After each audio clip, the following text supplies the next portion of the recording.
día más, con la gracia del Señor, proseguimos el comentario del Catecismo de nuestra Madre, la Iglesia. Habíamos quedado en el punto 529, dentro del apartado Los misterios de la infancia del Señor. En el día anterior explicamos los dos misterios anteriores, el de la circuncisión y el de la Epifanía. Y nos faltan dos más: la presentación de Jesús en el templo y la huida a Egipto. Bien, el punto 529 dice: la presentación de Jesús en el templo lo muestra como el primogénito que pertenece al Señor. Con Simeón y Ana, toda la expectación de Israel es la que viene al encuentro de un Salvador. La tradición bizantina llama así a este acontecimiento. Jesús es reconocido como el Mesías tan esperado, luz de las naciones y gloria de Israel, pero también signo de contradicción. La espada de dolor, predicha a María, anuncia otra oblación, perfecta y única, la de la cruz, que dará la salvación que Dios ha preparado ante todos los pueblos. Este es el texto del Catecismo.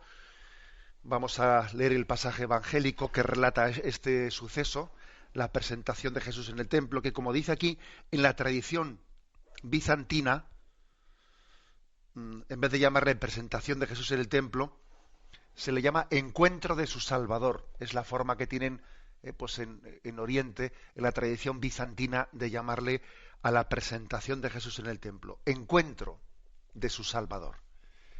Bueno, lo tenemos en Lucas, capítulo 2, versículos 22 y siguientes, y dice así: cuando se cumplieren los días de su purificación, según la ley de Moisés, lo llevaron a Jerusalén para presentarlo al Señor, de acuerdo con lo escrito en la ley del Señor. Todo varón primogénito será consagrado al Señor. Y para entregar la oblación, como dice la ley del Señor, un par de tórtolas o 2 pichones. Había entonces en Jerusalén un hombre llamado Simeón, hombre justo y piadoso, que aguardaba el consuelo de Israel, y el Espíritu Santo estaba con él. Le había sido revelado por el Espíritu Santo que no vería la muerte antes de ver al Mesías del Señor. Impulsado por el Espíritu, fue al templo, y cuando entraba con el niño Jesús, sus padres, para cumplir con él lo acostumbrado según la ley, Simeón lo tomó en brazos y bendijo a Dios diciendo: Ahora, Señor, según tu promesa, puedes dejar a tu siervo irse en paz, porque mis ojos han visto a tu Salvador, a quien has presentado ante todos los pueblos, luz para alumbrar a las naciones y gloria de tu pueblo Israel. Su padre y su madre estaban admirados de lo que se decía del niño.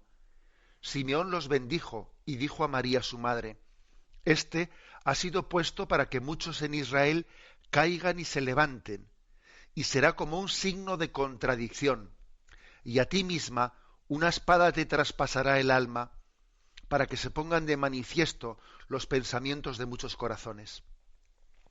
Había también una profetisa, Ana, hija de Fanuel, de la tribu de Aser, ya muy avanzada en años. De joven había vivido 7 años casada y luego viuda hasta los 84. No se apartaba del templo, sirviendo a Dios con ayunos y oraciones noche y día. Presentándose en aquel momento, alababa a Dios y hablaba del niño a todos los que aguardaban la liberación de Israel. Y cuando cumplieron todo lo que prescribía la ley del Señor, se volvieron a Galilea, a su ciudad de Nazaret. El niño, por su parte, iba creciendo y robusteciéndose, lleno de sabiduría, y la gracia de Dios estaba con él. Bueno, este es el texto, el bello texto de la presentación de Jesús en el templo. Tenemos que comenzar diciendo, bueno, pues que existe un fundamento, un hecho histórico, que sería la visita de María a Jerusalén para el rito de la purificación que hacían todas las mujeres judías. Y fijémonos, por cierto, en la humildad de María, que se somete al rito de la purificación después del parto, cuando ella ha tenido un parto virginal. Fijémonos en este detalle, que es muy similar al detalle de Jesús haciéndose bautizar en el río Jordán cuando él no tenía pecado alguno. Acordaros de ese momento en el que le dice Juan Bautista, pero si eres tú el que me tienes que bautizar a mí, ¿no son las aguas del Jordán las que limpian a Jesús, sino más bien es Jesús el que le da a las aguas el poder de limpiar los pecados, les da la fuerza del Espíritu? Bueno, pues aquí pasa, pues como se dice en latín, mutandis mutandi, pues lógicamente no se puede hacer sinónimo pues el misterio de María y el de Jesús, pero es la misma ley de la humildad. María, la que ha tenido un parto virginal, como toda mujer judía, sube a Jerusalén para hacer el rito de la purificación. Lucas, no obstante, no se centra tanto en ese rito de la purificación.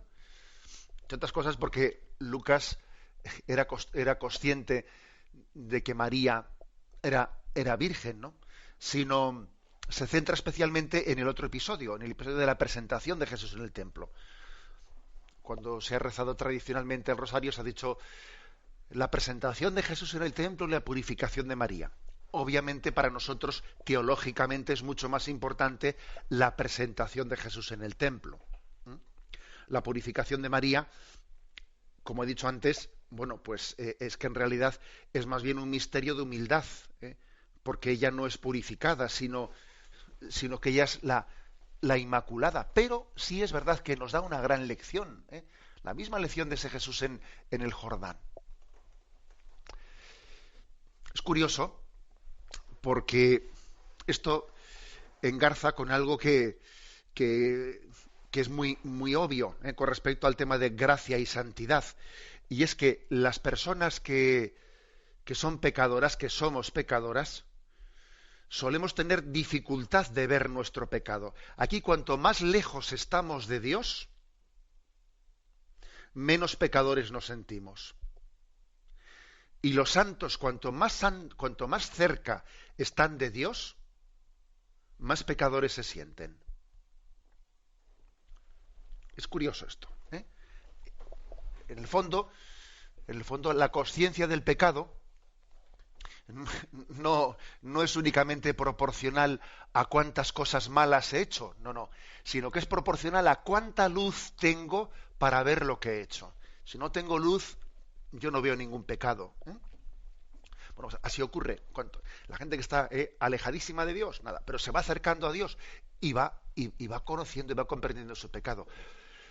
Por eso María, que es la que está más cerca de Dios, bien, no es que ella vea su pecado, pues porque la luz de Dios no hace ver lo que no hay, y ella es inmaculada, no tiene pecado. Pero sí es verdad que María, cuanto más cerca está de Dios, más consciente es de que ella ha sido redimida por gracia, y que si ella no tiene pecado, pues es porque Dios la ha sostenido, porque si Dios no lo hubiese sostenido, pues sería la más pecadora. Fijaros bien lo que he dicho, que no he dicho ninguna barbaridad. Si Dios no lo hubiese sostenido a María, con su gracia, ella es consciente que sería la más pecadora. Y por eso, porque sabe que ella es limpia de pecado por la gracia y por la misericordia de la elección de Dios, bueno, pues por eso ella hace ese rito de la purificación, la hace con mucho gusto. Bueno, ese es un detalle, ¿no?, de este evangelio. Pero, como digo, el misterio principal no es tanto el de la purificación de la madre, sino el de la presentación del niño en el templo. Con esta ocasión Jesús es, digamos, consagrado por sus padres. O sea, los padres llevan a cabo pues una especie de rito de consagramos nuestro hijo a Dios. Y de este modo María y José están como ratificando aquella pertenencia a Dios de su hijo. Ellos saben muy bien que su hijo es plenamente de Dios. María y José saben que él es santo, que está consagrado a Dios de una manera eminente, ¿no?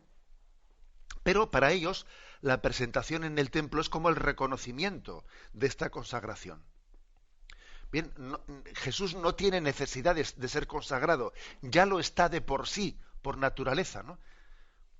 Jesús pertenece al mismo orden del templo, puesto que la sombra que da testimonio de la presencia de Dios en el templo lo cubre desde su concepción. Es la sombra del Espíritu la que le ha concebido. Pero se visualiza ahora al ofrecerle explícitamente a aquel niño. Lucas, el Evangelio de San Lucas, recibe los datos de la tradición y retiene los elementos que le interesan, ¿no? Con miras a demostrar que Jesús es el Mesías sacerdotal. Ese texto está subrayando que Jesús es el sacerdote porque es presentado, es consagrado a Dios, según la tradición sacerdotal de la Carta de los Hebreos. Podemos decir que aquí a Jesús se le ve como el sacerdote que ofrece y el sacrificio ofrecido. Es el niño ofrecido, y él más tarde será el sacerdote que ofrece la ofrenda. Bueno, esta es, digamos, la teología que se esconde en este episodio, en el episodio de la presentación de Jesús en el templo. Luego están los personajes de Simeón y Ana, dos personajes que son muy curiosos. Son dos figuras que muy propias exclusivamente de San Lucas. En los demás evangelios no las encontramos. El Evangelio de San Lucas tiene una gran simpatía por el mundo judío, y gracias a este evangelio pues hemos tenido noticia de muchos personajes judíos que pues San Mateo, otros evangelios no los han contado, Pues por ejemplo como Zacarías, Isabel, y en este caso Simeón y Ana, ¿no?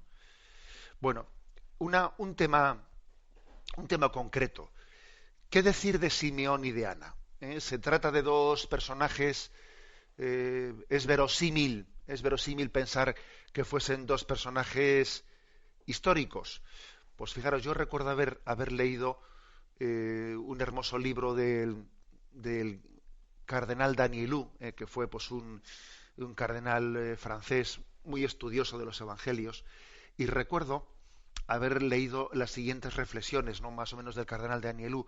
Decía él que los manuscritos descubiertos en el Qumrán han aportado pues una gran confirmación de la existencia en Israel de este tipo de personajes como el de Simeón y el de Ana, y de ese espíritu que ellos reflejan, ¿no? Simeón es un judío observante que espera la consolación de Israel, dice aquí San Lucas. Y estas dos referencias, el de ser observante y esperar la consolación de Israel, caracterizan en gran parte aquel ambiente animado por la espiritualidad sadocita.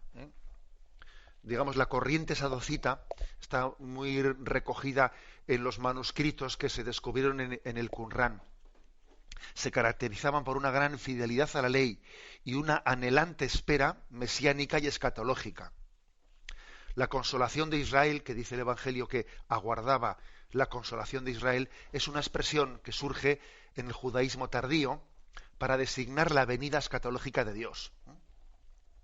Y además todavía es muy significativo lo que dice el Evangelio, que le había sido revelado por el Espíritu Santo que no vería la muerte antes de ver al ungido del Señor. Y esta revelación de la inminencia de la llegada del Mesías es lo que caracteriza, según pues un libro que se llama el Peser de Habacuc, la revelación hecha por este maestro de justicia. O sea que Simeón pertenece a este tipo de ambiente de Israel, a este grupo que se llamaba de los sadocitas. Posiblemente podemos entender esto, que esperan poder reconocer, esperan una llegada inminente. En aquel momento había una gran expectación porque se pensaba la llegada inminente de ese Mesías. Estamos más o menos situados en lo que se llama el judaísmo tardío, ¿no?, que es contemporáneo al nacimiento de Cristo, que es el periodo en que los adictos al movimiento de Qumrán vivían esta expectación. Bueno, pues otro detalle, por lo tanto, interesante. Bien, y dice el Catecismo que Jesús es reconocido como el Mesías, como luz de las naciones, gloria a Israel, pero también dice signo de contradicción. ¿Eh? Y aquí se nos narra esa profecía que se le dirige a María, y a ti una espada te traspasará el corazón. Te traspasará el corazón. Por cierto, que cuando los peregrinos que van a Tierra Santa visitan el monte Calvario, que el Calvario está dentro de la Basílica del Santo Sepulcro, uno llega allí y como en otros lugares también allí está el altar ortodoxo y el altar católico, y en el altar católico, allí encima de, pues en la misma roca, en la misma roca del monte Calvario, está la imagen de María con el corazón traspasado por las espadas. Y fijaros que el hecho de que el altar católico, ¿no?, de ese lugar santo, que es el monte Calvario donde Jesús fue crucificado, el hecho de que allí se le vea el corazón de María traspasado por las espadas, es que es verdaderamente conmovedor y simbólico, porque uno se acuerda de esta profecía que se le dice a María cuando presentó a su niño en el templo: y a ti una espada te traspasará el corazón. Y es el mismo sitio en el que a Jesús, muerto en la cruz, el soldado le traspasó con la lanza el corazón. Y allí a María, que está al pie de la cruz, también místicamente hablando, su corazón es traspasado por la espada. Es un pasaje que nos hace entender hasta qué punto existe una unión entre María y su Hijo Jesucristo, existe una unión de destino, existe una vocación que Jesús ha compartido con su madre, la de ser corredentora. Por eso, digamos, a Jesús se le presenta como signo de contradicción, y para la primera que fue un signo de contradicción fue pues para María, porque la amó y sufrió, y le hizo gozar y le hizo sufrir. Creo que es un episodio verdaderamente conmovedor, que nos tiene que ayudar a entenderlo. Por cierto, que perdonaréis el despiste, veo que he olvidado de hacer referencia al texto del Antiguo Testamento en el que se hablaba de cómo hay que consagrar a todos los nacidos, dice, a todos los primogénitos. Éxodo 13, versículo 2 y versículo 12 al 13. Habló Yahvé a Moisés diciendo: conságrame todo primogénito, todo lo que abre el seno materno entre los israelitas, ya sean hombres o animales. Existía, por lo tanto, un precepto del Éxodo que mandaba hacer una consagración de todos los primogénitos, incluso animales, no solo seres humanos, a Yahvé, que es precisamente lo que María y José vienen a realizar en este cumplimiento en el templo. Me despido con la bendición de Dios Todopoderoso, Padre, Hijo y Espíritu Santo. Alabado sea Jesucristo.